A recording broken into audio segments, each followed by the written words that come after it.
3 2. مرحبا بكم اليوم. معنا اليوم مدام سهام لمين، سي محمود بخاري كالعادة، سي أمين حسني وسي عاطف خضير. Alors, مرحبا سهام. Donc, Siham, صديقتنا وزميلتنا depuis toujours من l'école d'archi. Il y a quelques jours, elle a écrit un texte extraordinaire qui est... Enfin, elle détient un blog اسمه Corona au pays des merveilles. Où, là où chaque 2-3 jours, elle publie un texte. Elle a écrit un texte qui c'est le prétexte بتاع وجودها اليوم معنا les humains invisibles. Donc, à toi le mot, مرحبا بك. أهلا بكم الكل. يعطيكم الصحة استدعيتوني أولا، ويعطيكم الصحة ياسر على هالفكرة متاع أنكم أنه في الآخر أنه les architectes parlent. على خاطر les architectes sont d'habitude très silencieux et c'est frustrant. Je suis architecte de formation. Et j'ai un master en histoire de l'architecture islamique. Donc عملت تغيير وجهة وعندي توا أكثر شوية من 5 سنين architecte à moitié خاطر ما نصورش وما نبنيش أما encore et toujours habité par la question architecturale et urbaine et ça ne veut pas me lâcher.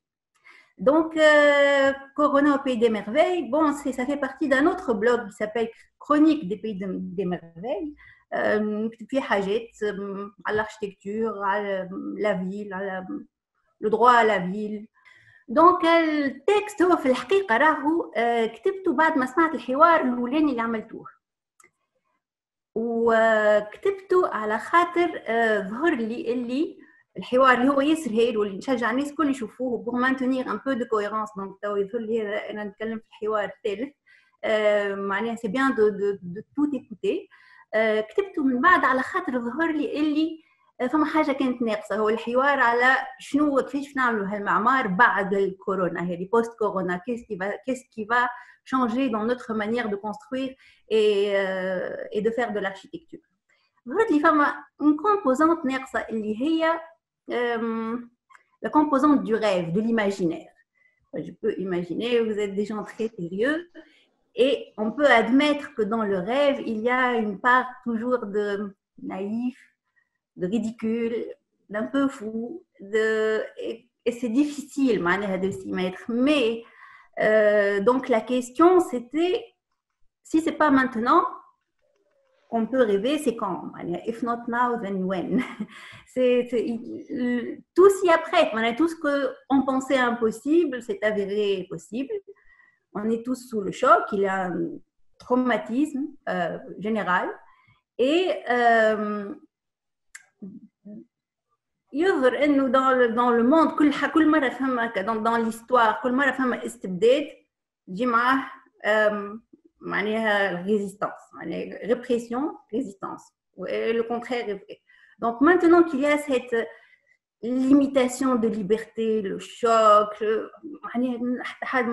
la peur, l'inquiétude, le doute, il y a tout de suite, je trouve, une place au rêve. Il y a cette place. Dans l'absence, qui disparaît, un quartier qu'on ne peut plus voir, une ville qu'on ne peut plus voir, tout de suite dans l'imaginaire, il y a quelque chose qui peut se passer et c'est magnifique si ça se passe.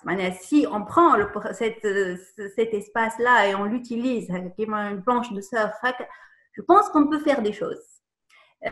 Donc voilà, je me plie à l'exercice et j'accepte que ce soit moi qui puisse parler de cette part de ridicule, de naïf, de rocambolesque, de fou qui peut venir de cette période. Voilà. Donc, هذاك علاش كتبت النص. بون النص بيان سور فما كتيب ياسر باهي نتاع ايتالو كالفينو اسمه Les Villes Invisibles. Et ce livre, c'est des descriptions, c'est de toutes petites descriptions de villes toutes différentes qui portent des noms de femmes. Et voilà. Et يظهر له هذا كل بلاد عندها شخصيتها جايه من quelques détails donnés.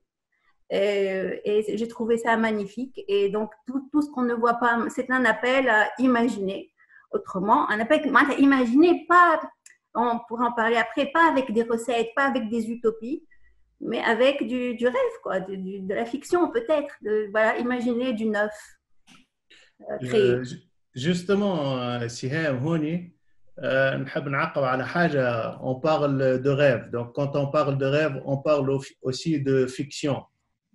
Est-ce que ça ne serait pas se construire un nouveau monde pour fuir ou dépasser la réalité actuelle?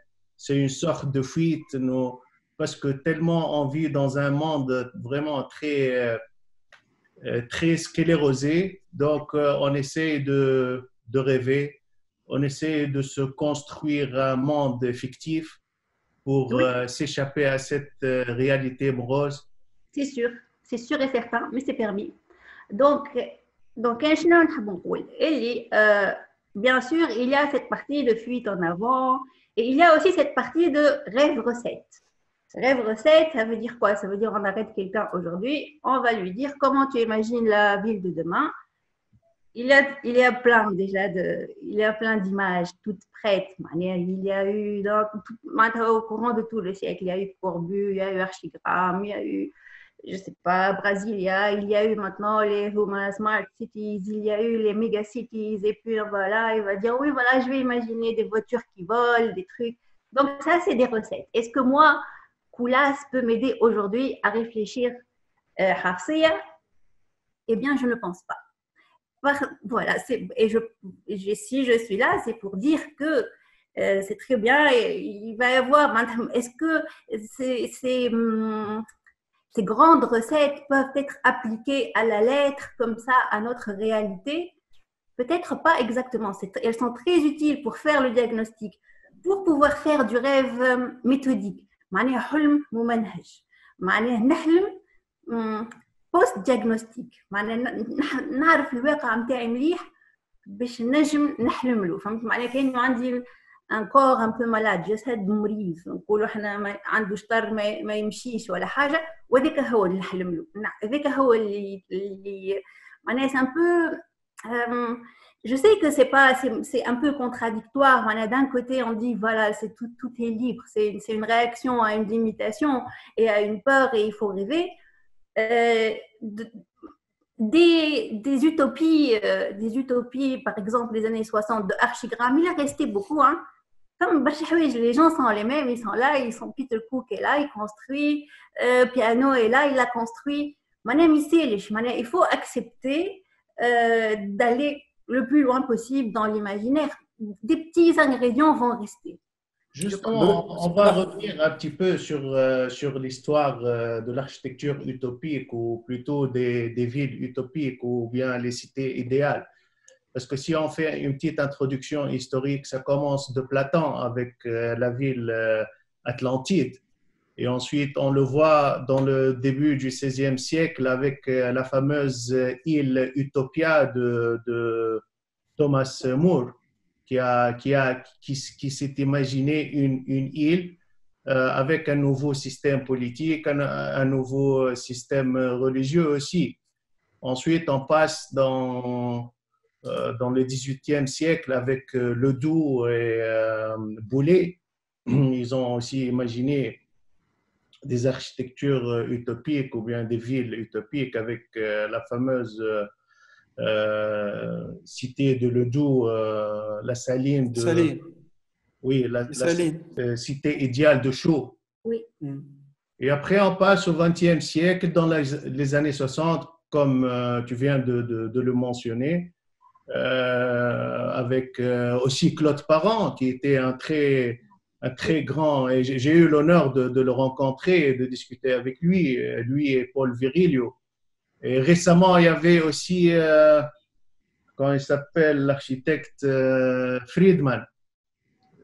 Friedman qui a imaginé des villes suspendues et des villes volantes et tous ces et Archigram, comme vous le dites, dans la tourmente des années 68 et la révolution 68 art. Donc, toute cette construction historique qui nous pousse à rêver et à réfléchir autrement la ville de manière très utopique. Et quand on parle d'utopie, on parle aussi du non-lieu. C'est en termes sémiologiques. Et il y a aussi le côté du rêve. Le rêve, là où il y a la dualité entre la réalité et le fictif, la réalité et l'imagination. Et malheureusement, ce que nous voyons de nos jours, on est toujours, il n'y a pas eu encore ce détachement de la réalité pour pouvoir avancer dans le futur. De tous ceux que tu as mentionnés, j'aime beaucoup le fait que tu aies mentionné Claude Parent et Virgilio parce qu'ils parlent justement de ce potentiel de l'accident. Ils disent là, le moment où l'accident arrive, tout devient possible. Et toutes ces utopies, comme j'ai dit, hein, on n'est pas tout seul dans le monde et on ne va pas résoudre nos problèmes tout seul, mais je pense qu'elles sont utiles pour voir le champ des possibles. J'ai vraiment un grand doute à ce stade. Hein. Aujourd'hui, maintenant, avril 2020, confiné sous Corona, est-ce que, en quoi tout ça peut m'aider pour sortir de ma réalité, de l'enfer de ma réalité urbaine à Tunis? Ça peut aider pour voir le possible, pour... je pense qu'il est temps de rêver local, comme tout est en train de devenir local, de réfléchir local, de faire un diagnostic pour de vrai. Qu'est-ce qui lui est arrivé? Qu'est-ce qui se passe dans cette ville? C'est quoi le problème? Le problème, et il y a beaucoup de voitures. Et bon, voilà, on a un joli patrimoine qu'on gère mal. On a un problème de patrimoine. On a qui m'a tout le d'ailleurs. Voilà, c'est tout. Or, le problème, il y a des problèmes. Il faut les connaître. Il y a que, par exemple, cette ville a grandi de manière démesurée en très peu de temps. Il y a que, je ne sais pas, entre 70 et 80% de la ville à 40 ans ou à 50 ans. Et que tout ça a été fait sans plan directeur et que ça a été fait par des plans de lotissement que l'État a cédé. Et donc voilà, on a le Grand Tunis, 2,6 millions de personnes qui sont dans un espace qui n'a pas été pensé. Donc, qu'est-ce qui est en train de se passer? Donc voilà, il y a une gourmandise totale par rapport à la terre. On a tout pris autour. Il est arrivé un moment après, bon temps 15 ans, on a fait ça, les années 80. Le plus grave, c'est le lac, bien sûr, l'affaire SPLT ou Colchay, parce que c'est les terrains les plus précieux, parce que c'est ceux qui emmènent la ville vers l'eau, parce que c'est le poumon, et on a bloqué le poumon. 10 ou 15 ans, c'est ça. Après, bon, voilà, l'administration Ben Ali se rend compte qu'il y a un grand problème. Ah, on va densifier Tunis. Densifier Tunis, ça veut dire quoi? Ça veut dire, voilà, ça veut dire la loi que vous avez mentionnée hier, la capacité de... Ça veut dire d'abord construire dans les interstices. On bouge tout ce qu'on peut faire. Voilà, c'est une ville sans parc, c'est une ville sans verdure, c'est une ville sans espace vert et sans endroit où respirer. Et deux, la capacité de construire plus haut. Ça veut dire quoi construire plus haut? Ça veut dire تدخل في مجال التهديم. بدينا نهدوا معناها انت تعطي الانسان ايا كان la capacité d'avoir plus de surface bâtie une fois et demie au moins. Bah c'est bon, c'est sûr, d'accord, dans une ville qui a grandi autant, pourquoi ne pas avoir préservé les centres historiques? Ça n'a pas été fait. Donc maintenant, on est dans des situations où on est en train de démolir pour reconstruire parce qu'on a le droit. Or, voilà, on est supposé avoir fait une révolution. Première chose qui aurait dû arriver, c'est arrêter. Il aurait fallu arrêter. Donc voilà, densifier et grandir, ça continue en même temps. Les deux ne se sont pas arrêtés et on y est encore. Après, ils ont dit, bah voilà, maintenant on a cette espèce de monstre là qui s'est étalé partout et qui est continu, qui est en train de se construire lui-même. On va le fluidifier. Fluidifier, ça veut dire quoi? Ça veut dire maintenant faire rentrer des voies rapides en ville. La ville, comme si quelqu'un avait pris un plan et était en train de découper.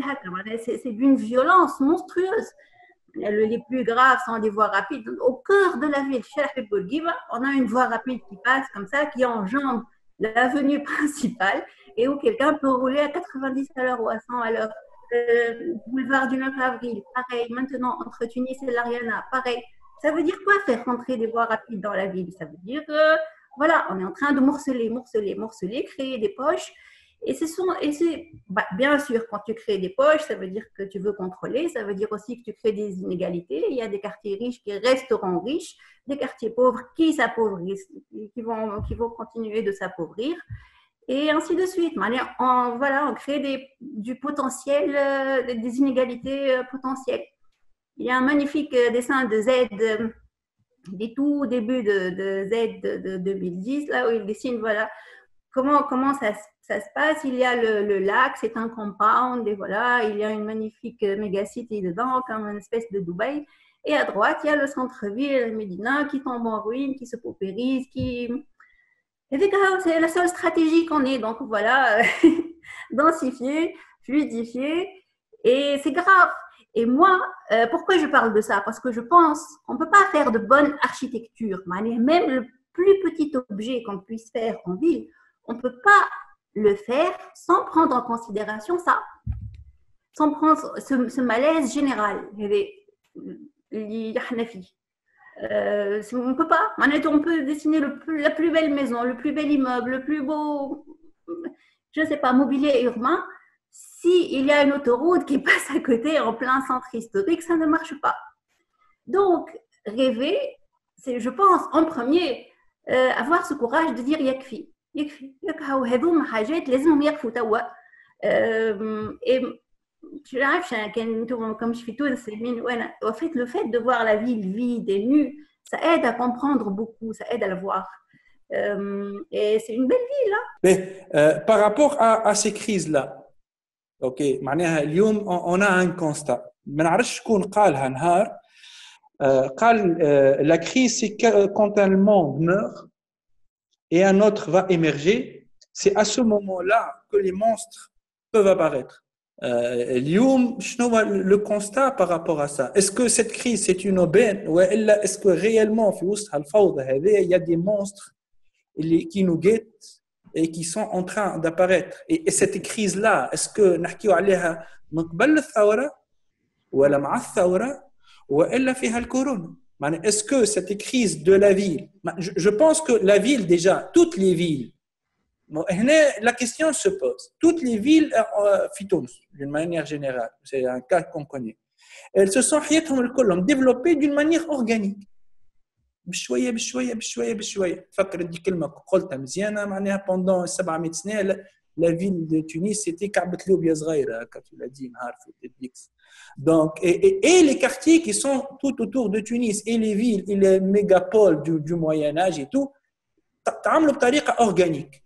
Donc c'est les humains, ils ont fait ça, les hommes, sans plan directeur, sans organisation, sans rien du tout. Qu'est-ce qui fait aujourd'hui que ces modèles-là ne fonctionnent plus? علاش اليوم سيدي حسين السيزيومي quand elle se développe, elle s'est développée. Je connais son noyau القديم qui était logique. Il y a un axe, il y a une rue. Autour de cette rue s'est développée une ville. Ces mêmes humains, la bête, ils ont agrandi la ville. Et pourquoi ça marche plus? Parce que la vitesse, parce que la démographie et la vitesse et aussi l'arrogance. Moi, je crois on a été beaucoup trop arrogant, on est allé trop loin. جشع اسمه جشع معماري معناها ولا معناها اللي عنده 4 متر يحب ياخذهم الاربعه. قبل الانسان عنده 4 متر وكان ياكل من 3 ويسكن في متر ويسكن معناها يسكن في الربع. Il y a une forme d'hégémonie qui s'est créée. Peut-être c'est la marque du siècle, on est des consommateurs, malheureusement on consomme tout et voilà. ما وصلنا اللي احنا فيه هذا كان راهو هذا معناها البانديمي هذا يظهر لي واحد من الاسباب نتاعها هو pour vouloir معناها se rapprocher. Bon, je sais pas si le virus est fabriqué ou pas fabriqué, s'il ne l'est pas, s'être autant معناها immiscé, incrusté, s'être rapproché des animaux sauvages, ne pas avoir respecté leur espace, c'est beaucoup trop. نحسيلو كل شيء بتاعنا. Ça, c'est une attitude et elle est là, elle est encore là et on espère qu'elle va s'arrêter. Alors, pour la première partie de la question, je ne pense pas que ce soit... Enfin, à ce stade où cette pandémie, c'est une tragédie. Hein, c'est une vraie tragédie.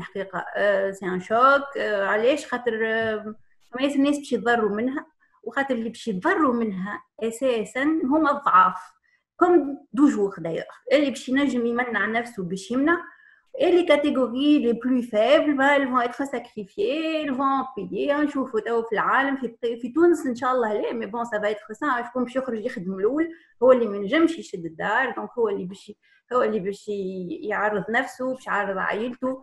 في امريكا ils sont en train de prouver que voilà que les noirs et les latinos sont ceux qui sont en train de mourir le plus. في لندن كيف في فرنسا le 93. Donc c'est une vraie ça va accentuer les inégalités, ça va accentuer le racisme. Bien sûr بعدك شنو اللي باش يصير باش تولي انت بما انك انت خرجت باش تولي انت un autre potentiellement dangereux et voilà. Bon, elle est où l'aubaine? Elle est dans cette pause. Voilà, la terre nous donne une pause. باش نفكروا. Bon, le temps des architectes, il est un peu, je pense, différent, heureusement, parce qu'ils ont besoin de ces pauses. Hein. L'histoire a montré que des crises comme ça peuvent créer du nouveau. Voilà, avec Alech, créer du rêve, penser autrement,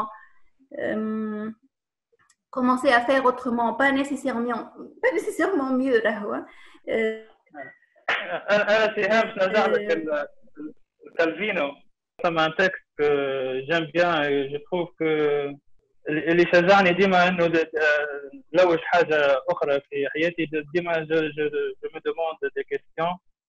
سامحني عندي بالانجلي خاطر ما عنديش كتاب بالفرنسي. يقول you take delight not in a city's 7 or 70 wonders but in the answer it gives to a question of yours. وهون جو rejoins un autre texte نتاع راينر ماريا ريل اللي هو واحد من القوات اوتريشيان. يقول انه tu dois vivre tes questions et ne cherche pas les réponses. Peut-être un jour après quelques années وانت مش تستنى فيها الريبونس تجي وحدها. Tu dois vivre la question elle-même et je trouve qu'on doit vivre nos questions, qu'on doit toujours chercher à voir nos problèmes sans vraiment chercher le résultat. Donc, le rêve peut être beaucoup plus naïf, mais méthodique. Non, peut-être qu'il faut juste rêver. Peut-être un jour, il va prendre ce rêve et le transformer en réalité. Donc, je trouve que c'est le temps de rêver. De rêver tout simplement. Voir Tunis peut-être dans un cadre meilleur. Aussi, rêver, ça permet de vivre. Ça te donne de l'espoir. Ça donne de l'espoir. Le fait de rêver, c'est une sorte d'immersion dans l'imaginaire et qui te permet de vivre dans l'espoir. Et j'aimerais bien revenir sur le texte de Siham. Il y a une phrase qui en dit beaucoup sur différentes échelles. Là où tu dis j'y vois des oasis ombragées, des fontaines, des citronniers géants, des ruines restaurées, des bancs publics sur lesquels il n'y a pas de seringue usée. Mais بالنسبة لي أنا قوية ياسر كلمة seringue usée parce que ça connote le malaise social qu'on est en train de vivre dedans. Et je pense que nos villes ont été tellement massacrées, ont été mal gérées, mal conçues aussi dans les nouveaux plans d'aménagement, l'urbanisme, ce qui a fait des êtres humains des monstres dans le sens ça a créé ça crée une sorte de tension, une sorte de violence urbaine. Et c'est causé par la ville, par l'urbanisme, par l'architecture. حاب نعطيك كلمتين باش نزيدوا نتفاجئوا على الناس الكل.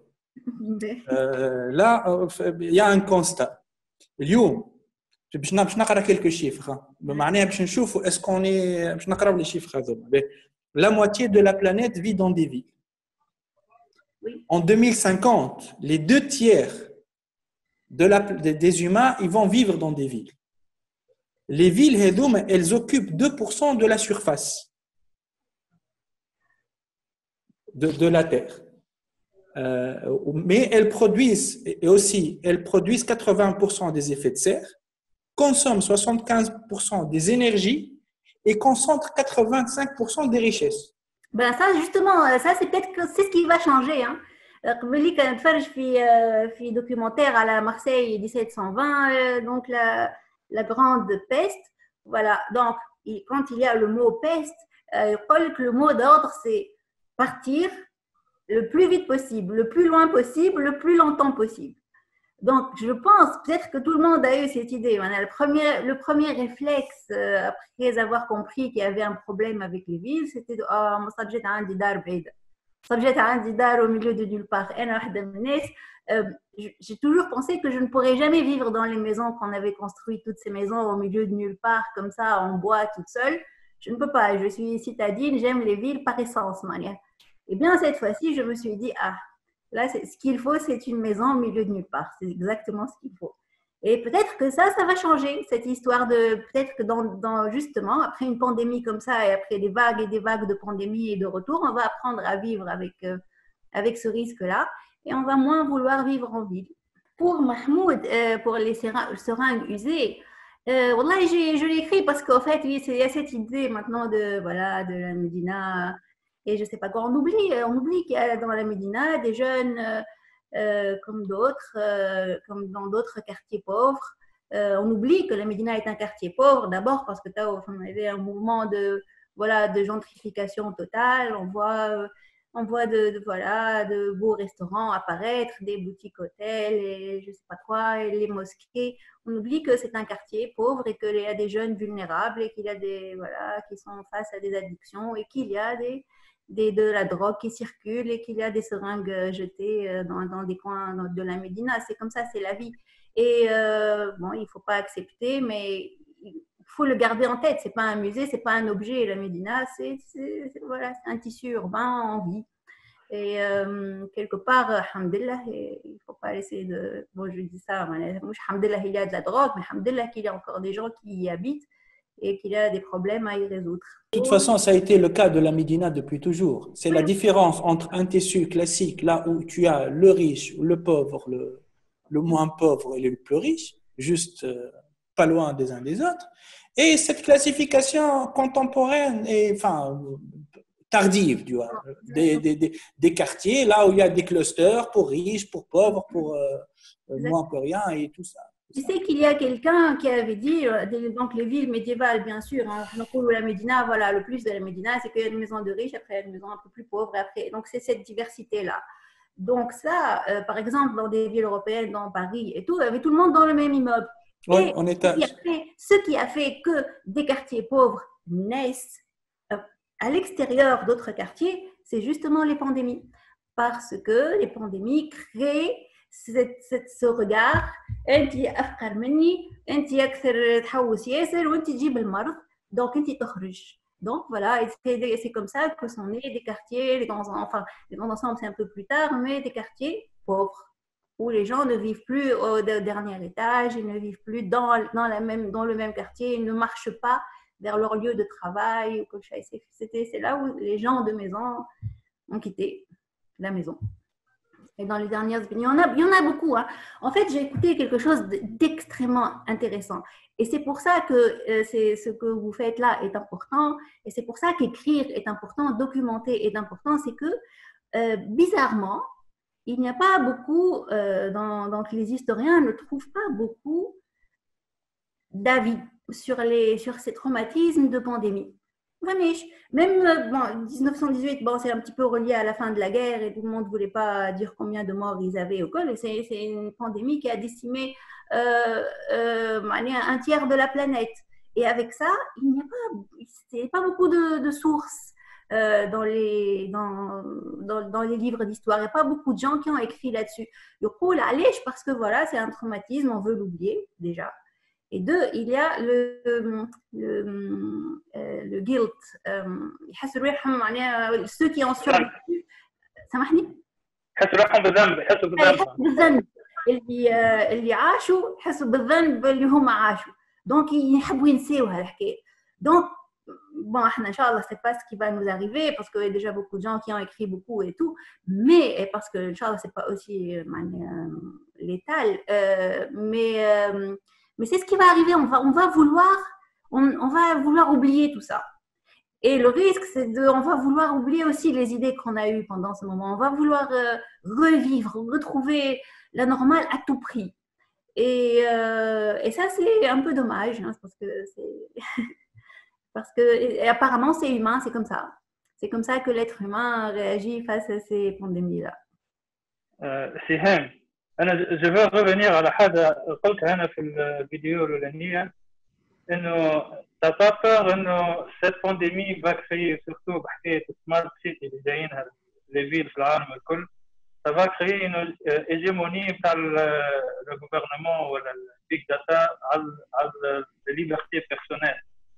Il y aura plus حاجات عفوية تصير في la ville. Il y aura toujours quelque chose qui va prendre note de qu'est-ce que tu fais juste pour par peur من تصير إنها pandémie واحدة أخرى.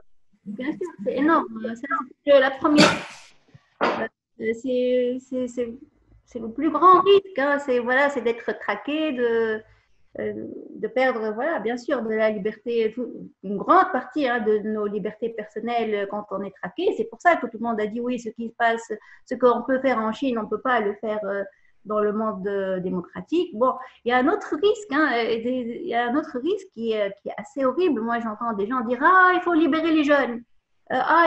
Mais comment on choisit qui on libère? Enfin, quelle forme de discrimination on peut créer comme ça dans une société en choisissant qui on libère ou qui on ne libère pas?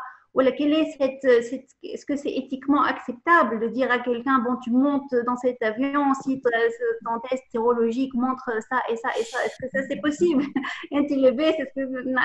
C'est possible de donner un rapport médical avant de rentrer dans un grand bâtiment ou d'aller au cinéma ou de prendre un avion?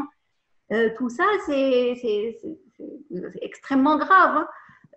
Bon, déjà là, on accepte, voilà, les peuples, les sociétés ont accepté de rester chez elles, plus ou moins avec force.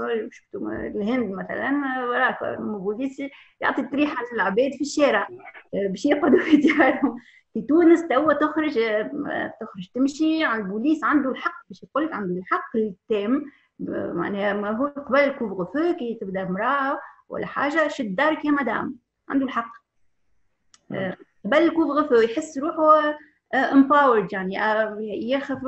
Donc on va perdre beaucoup, mais voilà, avec toute répression naît la résistance. Hein. هوني سؤال عاطف باش يرجعنا شوية les pensées de Michel Foucault sur le pouvoir et le savoir. Le pouvoir du contrôle à travers les institutions sur la société. Totalement. Et comme on est dans un monde qui est hautement technologique, on est dans une utopie technologique, disons. Donc, ça va de pair avec la fiction. On est en train de vivre une sorte de fiction. Ok, elle n'est pas hautement architecturale, elle est urbaine, sauf quelques cas, mais impacté parce qu'après tout, l'architecture, elle met des gens, elle met la vie des gens en scène. C'est ça ce qu'on fait. Oui, c'est très très grave. Hein. C'est très très grave. Et en plus, voilà le dilemme. Le dilemme, c'est que quand on n'est pas connecté, on est en dehors, en fait, on est perdu. On est encore plus que jamais. On n'est pas, si quelqu'un n'est pas connecté, on le voit avec les gens à l'école, on le voit à l'université. Ceux qui ne sont pas connectés, c'est ceux, quelqu'un a écrit très, très justement, ceux qui ne sont pas connectés, ce sont les nouveaux laissés pour compte. À l'extérieur de l'espace qui est en train d'avancer. Je suis un con. Connectés, voilà, ils sont à l'extérieur. Et donc, accepter d'être connecté, accepter de donner voilà, plus de détails sur soi-même, plus de données personnelles et accepter, signer, cliquer le bouton j'accepte de me faire traquer, j'accepte qu'il y ait un petit truc qui dise combien j'ai d'anticorps dans mon sang, voilà, qui j'ai vu exactement. C'est très très grave. C'est un pas. Là, ça nous renvoie cette nouvelle histoire qui t'a dire en force apparemment, c'est ces villes intelligentes. اليوم c'est quoi c'est معناها توا كان نشوفوا les smart city فهمتني انا جيت تابي هكا بضحكه smart city Tunisie ولا Bizerte il y a que des photos d'immeubles في جوجل وباش تلقى تصوير عبد يظهر لي à partir de la 20e photo. معناها en fin de compte est-ce que mais في الاخر on va pas manger du logiciel, on va pas s'habiller avec des applications.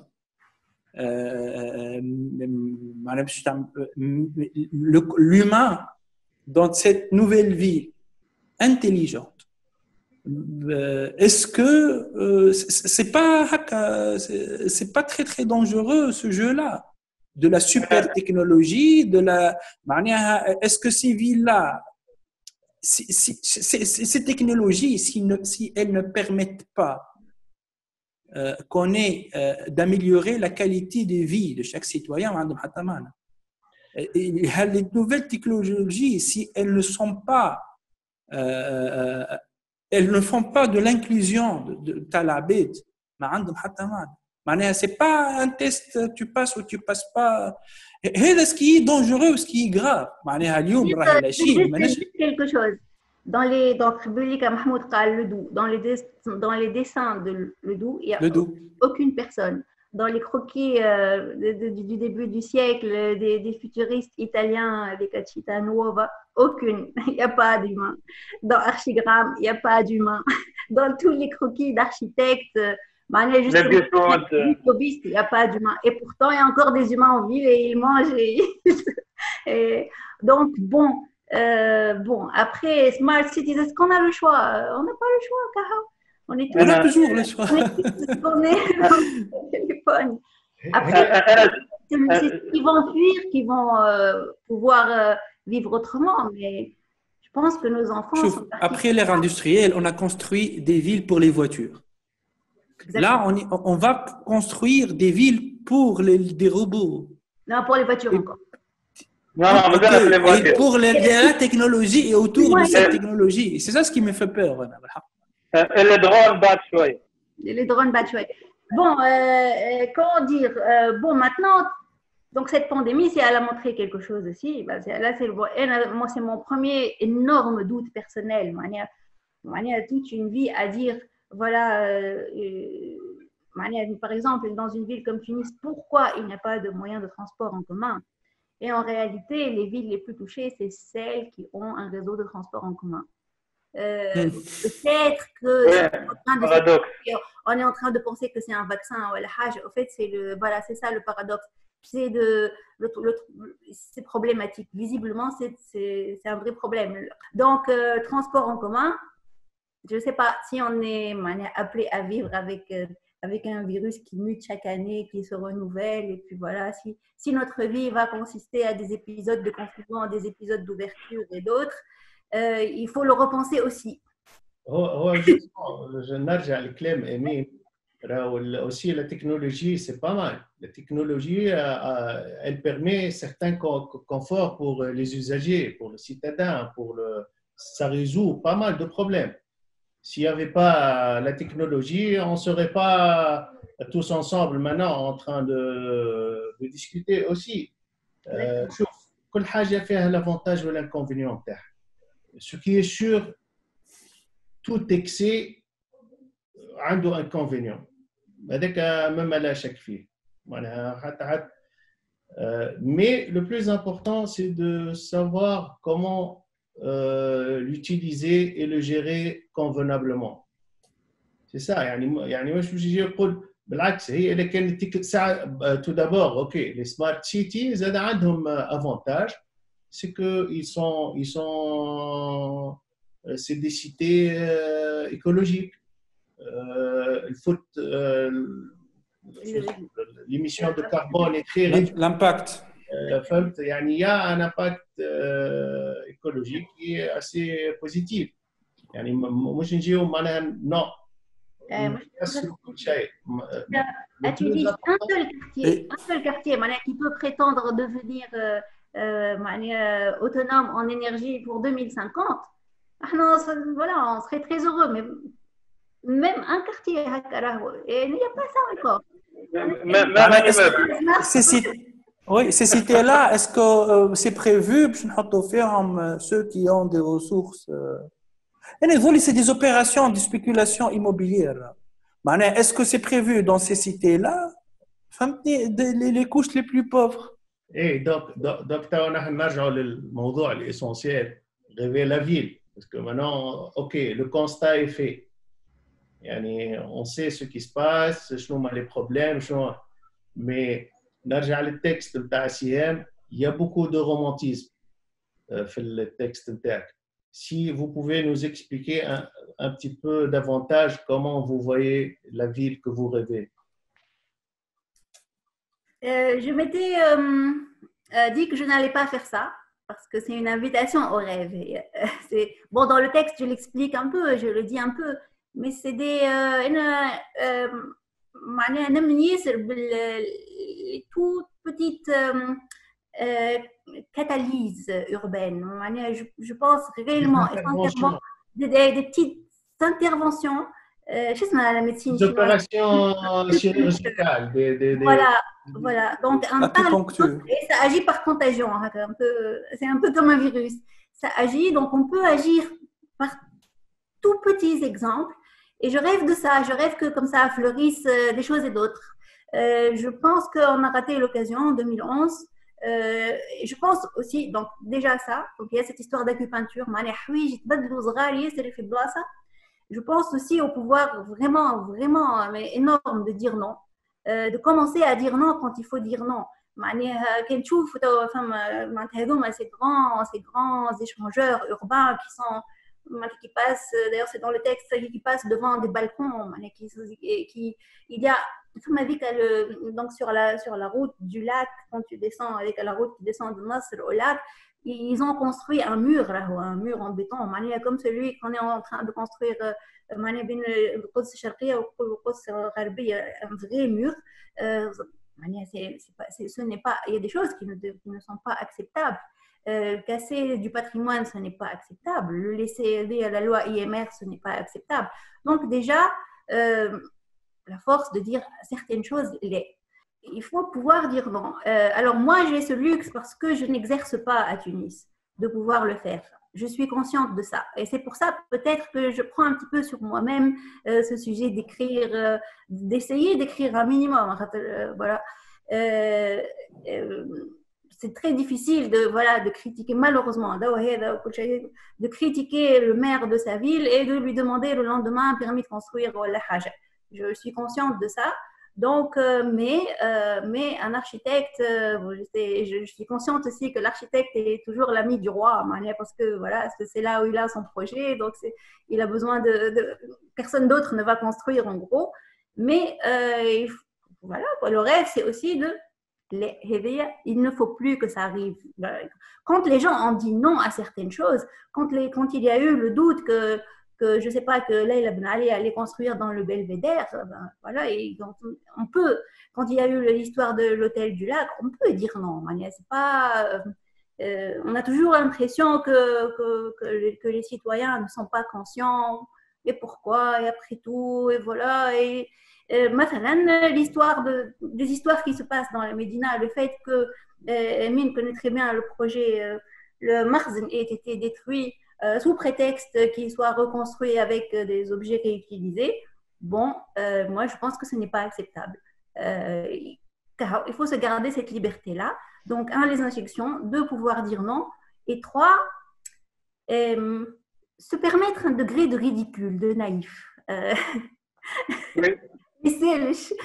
Non sérieux. Ne pas avoir de non sérieux, c'est pas grave. Et quatre, planter. Justement, est-ce que chaque graine, chaque arbre, et ne jamais couper un arbre en ville ou ailleurs, et planter.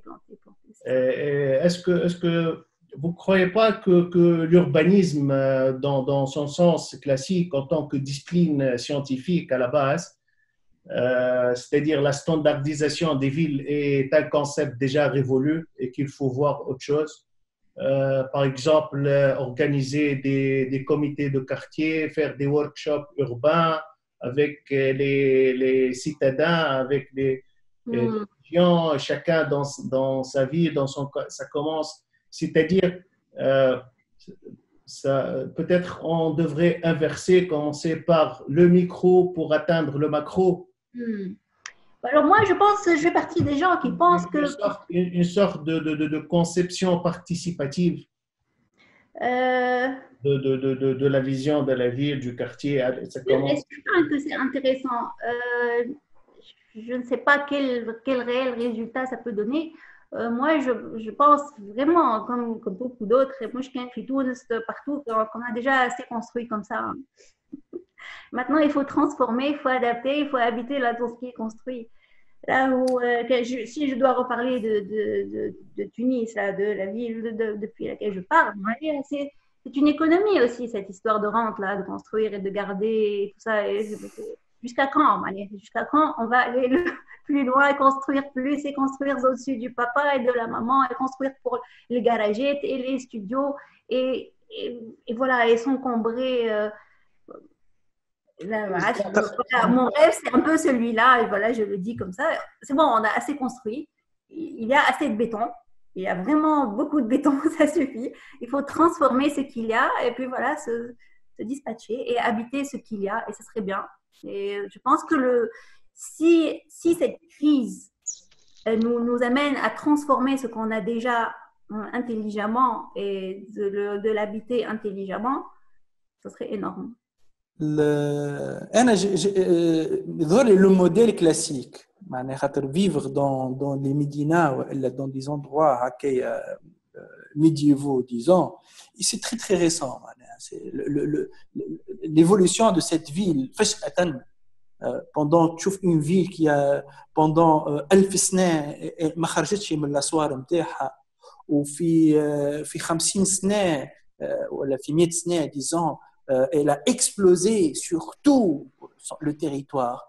Est-ce que le modèle classique il ne s'approprie pas à l'extérieur. الشارع ماهوش ملك ما نعيشوش فيه. الشارع c'est un lieu de passage. Sociétalement parlant, la société elle vit à l'intérieur. C'est un extérieur qui n'est pas adapté à la femme. Z. Dans les tissus classiques où il voit les حتى كي خرج le modèle هذا vers on a les places c'est des villes les places et les placettes c'est بطحه يكوروا فيها الصغار. C'est pas la place classique du marché ou la place devant l'église ou la place publique à l'européenne à la manière de la Renaissance et tout. Non, s'approprier l'espace public. Est-ce que on a un tissu قديم ومتجدد وجديد يشبه للقديم؟ même les quartiers populaires aujourd'hui qui sont faits à la manière des villes médiévales, بنفسك l'organigramme ou le labyrinthique et tout, alors que les choses on s'approprie pas. Un des plus gros problèmes tu vois la moyenne de superficie d'une habitation. Tu fais l'Amérique latine, c'est 50 mètres carrés là, parce qu'ils vivent beaucoup à l'extérieur. Chez nous, c'est énorme parce que tout le monde vit à l'intérieur. C'est le contraire. Hein.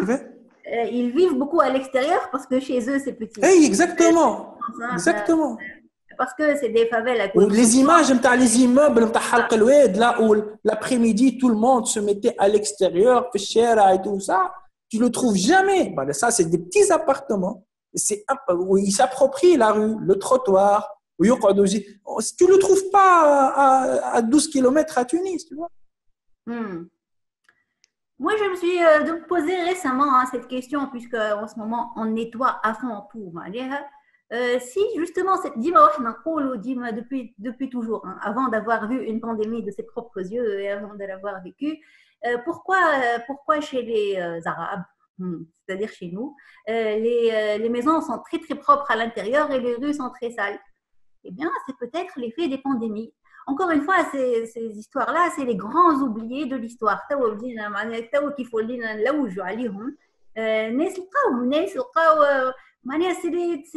des épisodes qu'on a oubliés. On a oublié que Tunis, que Ibn Khaldoun, شخصياً, a perdu toute sa famille et ses amis et ses professeurs. Et c'est pour ça qu'il est parti. Lui, il a survécu. C'est presque le seul survivant d'une famille. Après, il a perdu sa femme et sa fille, je pense, et peut-être que lui-même est mort de la peste. Donc, on oublie. Voilà, la moitié de Tunis meurt. On a oublié.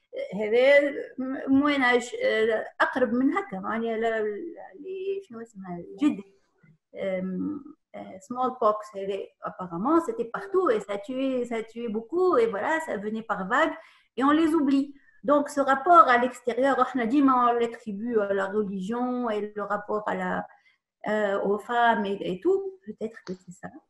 Peut-être il y a aussi le rapport politique, il y a le rapport de pouvoir aussi, parce que les gens ne s'intéressent pas à l'espace public comme étant une composante de leur vie et leur vécu.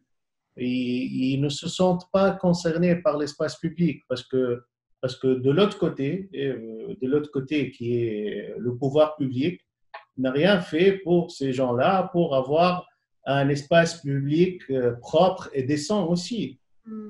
On n'est pas encore dans la résilience de la ville. On est encore dans le morcelage et le modelage et le parcellement des quartiers et des villes, le pouvoir de contrôle. On n'est pas encore dans l'épanouissement, dans le bonheur des gens. Donc, ils ne se sentent pas réellement concernés par cet espace. Cet espace, comme a dit Emile, juste un passage, juste un moyen de passer. Parce qu'ils n'ont pas d'équipement où jouer, ou un espace pour gathering, pour se regrouper. OK. وقتها يخرجوا للشارع الكياس يلعبوا في الكرة يسكروا الشارع يكوروا. Donc, on n'est pas... OK, il y a des souvenirs. Il y a aussi, dans certains quartiers, il y a de bons souvenirs. Il y a des liens sociaux qui se tissent aussi. Mais la plupart, 80% des espaces publics sont, disons, infréquentables. Je vais utiliser cette tribune pour dire quelque chose. Le pouvoir, il donne vraiment le pire des exemples. Une des plus belles places de Tunis, elle est la place de Qasba, اللي هي قدام le premier ministère. Moi,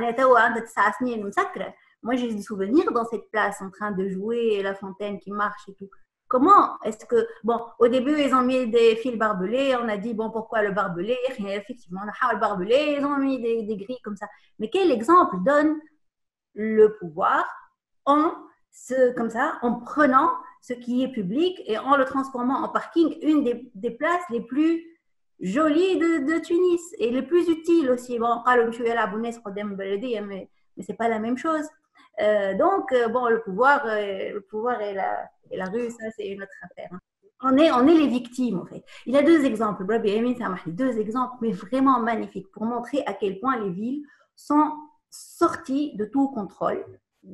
L'exemple du Caire, bien sûr, comme le montre mes deux films. Je me suis dit que j'allais les dire, mais du coup, واحد اسمه آخر أيام المدينة مصري والثاني اسمه نوارة. آخر أيام المدينة, une image magnifique du Caire qui montre que voilà, ça y est, خرج على السيطرة الوضع ما عادش c'est la ville qui est devenue un monstre. Et vivre en ville, c'est être la victime de ce monstre. Et l'autre, c'est donc il suit le personnage principal, c'est une femme qui travaille dans un compound et qui fait tous les jours le chemin entre les parties, entre les quartiers du Caire et ce compound. Et on la suit. Et on voit le contraste. Tout le film, c'est le contraste entre son quartier et le compound et le quartier. On ne veut pas le voir, hein, mais on est dans ça. Hein. Lac 2, il y a tous les soirs des bus qui viennent, qui prennent des gens qui travaillent vers d'autres lieux où ils peuvent prendre un moyen de transport. Je rêve un ministère de l'architecture et de l'urbanisme qui gère tout ça avec des artistes, des paysagistes, des géographes, des sociologues, des philosophes. Où est passée la philosophie dans tout ça? Oui, Mahmoud. philosophie.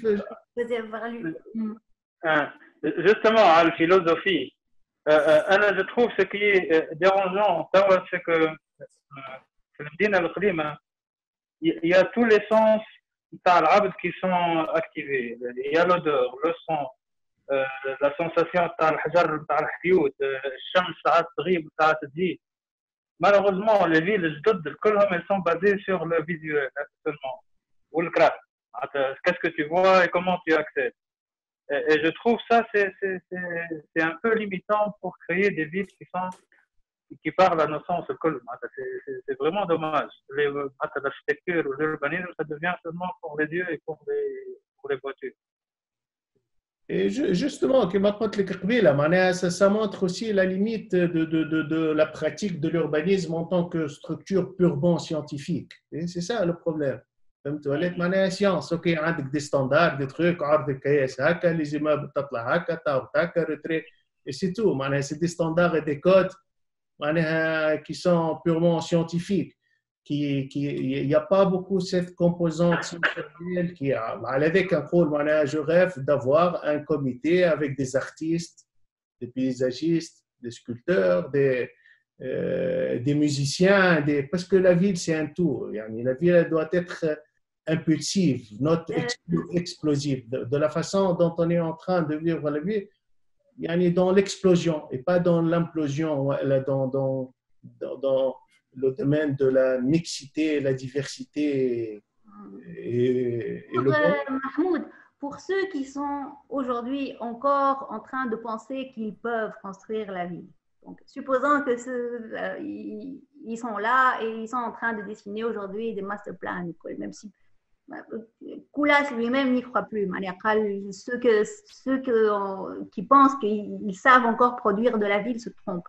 Donc, la clé de ça, comme d'ailleurs, moi je pense dans toute architecture, la clé, c'est de laisser une part d'organique, une part de possible. Comme quand on ne décide pas de tout, on n'est pas là pour décider, on est là pour proposer. Voilà, la ville est là, il y a une sorte de consensus entre moi et celui qui va construire, moi et celui qui va habiter. Il va se comporter, c'est les grandes lignes qu'on donne en gros.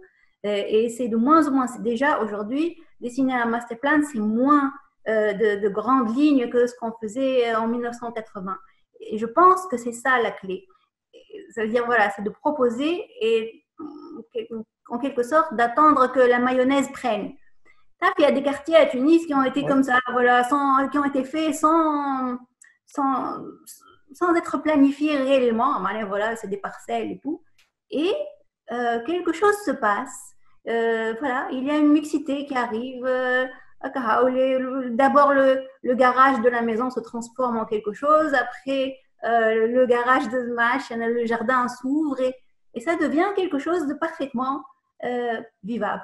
La mayonnaise prend. Et laisser une part à l'improvisation. Intégrer, voilà, laisser une part à ce qui va évoluer organiquement, sans l'architecte, sans le décideur, sans personne.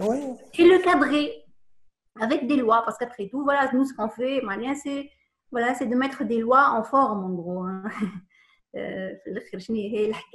C'est des lois qui sont bâties. Justement, les villes, elles évoluent. C'est ça, les architectes et les planificateurs qui qui sont forts.